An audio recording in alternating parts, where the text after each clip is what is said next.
Hello, my name is Dr. Dewan S. Raja. Today I will discuss about tracheoesophageal fistula.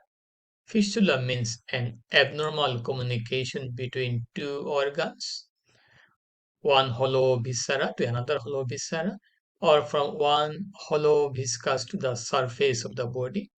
So, tracheoesophageal fistula is an abnormal passage between the trachea and the esophagus. It occurs once in 3,000 to 4,500 infants. Most affected infants are males. In more than 85% of cases, the tracheoesophageal fistula is associated with esophageal atresia. Atresia means there is non-canalization, non-communication or continuity of a tube. That is called atresia. A tracheoesophageal fistula results from incomplete division of the cranial part of the foregut into respiratory and esophageal parts during fourth week of intrauterine life. Incomplete fusion of the tracheoesophageal folds result in a defective tracheoesophageal septum and the tracheoesophageal fistula between the trachea and the esophagus. And esophageal atresia is often associated with polyhydramnios, that means excessive amount of amniotic fluid, because the fetus cannot swallow the amniotic fluid. It is not absorbed properly from the GI tract because of esophageal atresia.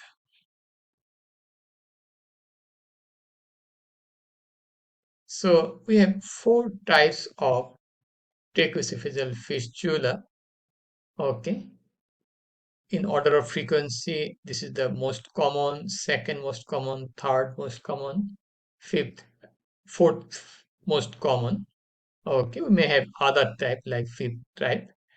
So these are common four types. This is the most common. Okay. So possible direction of flow of the contents are indicated by arrows. Esophageal atresia, as illustrated in A, associated with tracheoesophageal fistula in more than 85% of cases. Here is the atresia, non-continuation of the lumen. So food will go to the oropharynx, it will go to the trachea. Okay. And lower part of the esophagus is connected to the bifurcation of the trachea area. So here the esophagus from the stomach content may go up, may go down to the respiratory passage, may lead to coughing and choking. This is another type. This is the esophagus. This is the trachea. So some food content may go through there. Some food content may go through this. Again, there is apparently atresia with narrowing of the passage, but there is a passage, fistula here, and the content will go to the trachea and lung that will lead to choking, pneumonitis, and other problems. Here again, going to the trachea and food content that will lead to choking, pneumonitis. So we have A, B, C, D, four types of tracheoesophageal fistula, and we may have some other rare variety. Symptoms of tracheoesophageal fistula. What are the symptoms? Tracheoesophageal fistula can present with various symptoms, particularly in newborn. Infants such as difficulty feeding, food or liquid may be regurgitated or enter the lung, causing coughing and choking.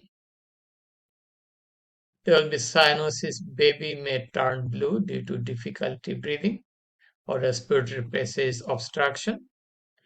Recurrent lung infection, pneumonia because food and fluid may enter the lung. Excessive drooling since the baby cannot swallow properly. Even there may be abdominal distension because air may go to the gastrointestinal system. Stomach may be distended. Diagnosis of tracheoesophageal fistula. Diagnosis include chest X-ray. First of all, History.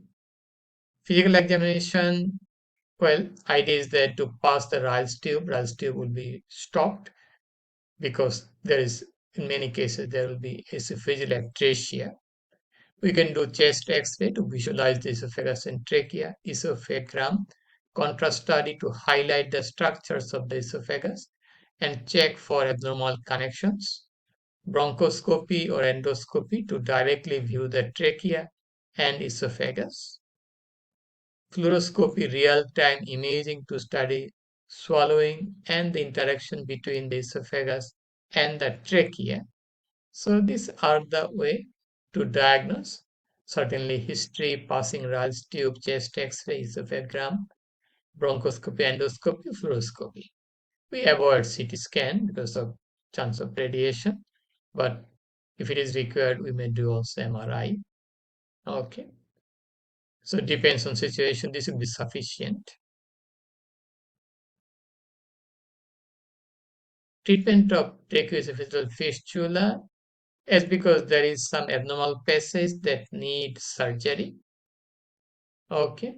Surgical correction is typically performed shortly after diagnosis to prevent complication. Goals of the surgery is to close the fistula and reconstruct the esophagus to enable proper swallowing and breathing. Okay. Prognosis with prompt surgical treatment. The prognosis for most infants with tracheoesophageal fistula is generally good.